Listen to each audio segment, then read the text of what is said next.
अरे हमरे साथे वालन को सगरी लइकन के बियाह हो गईल। हाँ आ तू खूब चानी काटत ताड़ू तो करते हैं। तो एगो हमरो बात सुनबू। का कहा जात हो बोला ना। सुना सुनावा। बात हमके बता द मलकीन भौजी, मलकीन भौजी न रखही बुका सदिया के दिन भौजी।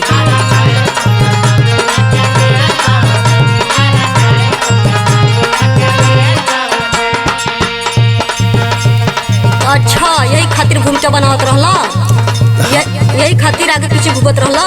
हाँ एको हमारा बात सुना। सुनावा ला सुनावा। जकी कतहु तू कर न कमाई देवरो, हाँ कमाई देवरो तब सदिया के दिनवा धराई देवरो।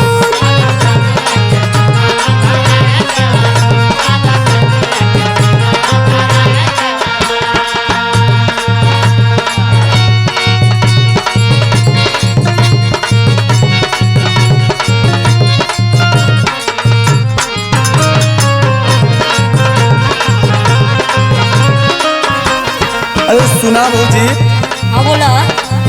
जब हमरो बियाह शादी करवा देबू हाँ तो अब न कमाई धमाई होई। कुछ हमरहू फीलिंग के समझा, हमरो दुख कुछ बुझा। कितना लोगों के दिखाइल बा तोहरो बाकी बा। देखाइल देख ले। शादी के बाद सब घर घुसना हो गई। नहीं देख लिया, ऐसा बात ना होई। अच्छा कुछ समझा, हमार फीलिंग समझा। का समझी हो। सुना रतिया में आवेला ओकर सपनावा, लागेला जैसे खड़ी बात मनवा।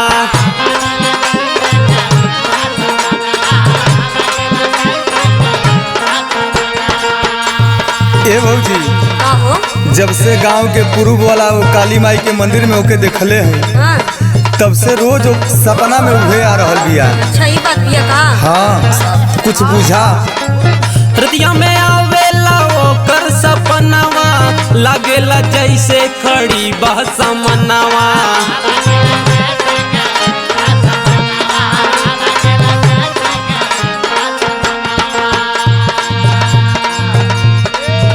दिन कटी कैसे अंगूरी पे कीन भौजी, हाँ कीन भौजी न रखही बुका सदिया के दिन भौजी।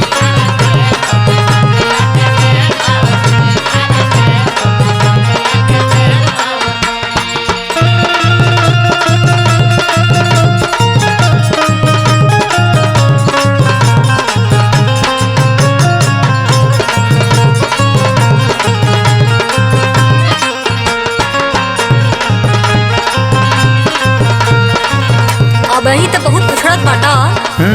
और जब मेहर आ जाए ना तोहरो पता ना रही हमेशा घरों में घुसल रह। अरे ऐसा ना भौजी, हम तोहू के बड़ी प्यार करी थन। अरे अरे सबके दिखाई लो तोहरो के बाकी हो। मेहर के पौते हो जईबा ला सहारा, घर में रहबा तू जईबा न बहरा।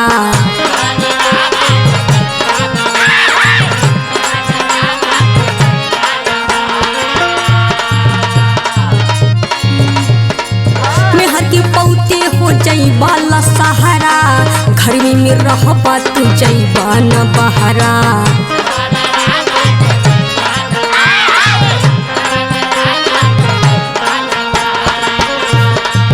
घर भर सुन तो है गाड़ी आई देवरो, घर भर सुन तो है गाड़ी आई देवरो तब सदिया के दिनवा धराई देवरो।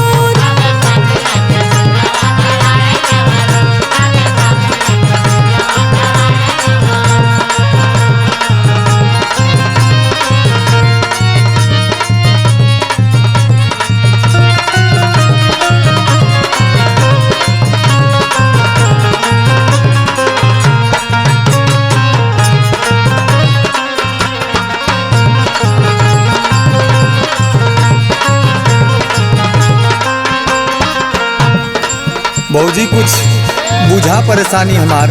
अच्छा अच्छा रुका, अब यही अभिनय अगुआ से बतिया तानी। बा अरे अखिलेशो पाल जी बड़ा तेज बियाह शादी करावलन।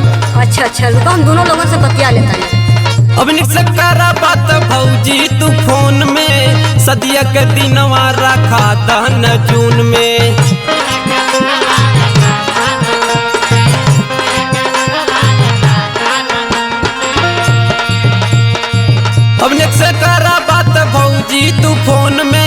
सदिया के दिनवा रखा दहन जून में।